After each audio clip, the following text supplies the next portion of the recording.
Alright, let's take a look at this pumpkin. So they're really cool because you may not know this, but they grow crimped like that. And it helps to know when it's done because you can see how big it is and how small it is there, and it's crimped.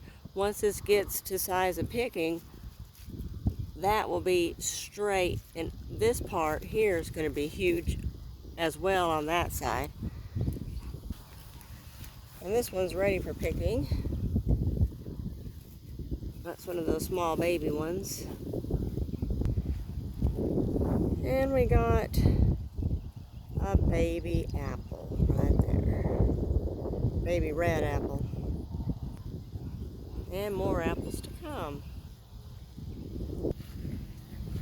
And the pears are getting bigger. Can't wait to pick it. Got some up there.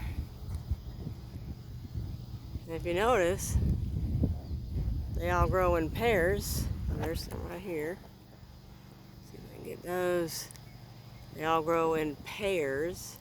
That's probably why they call it a pear. Never thought about that, huh?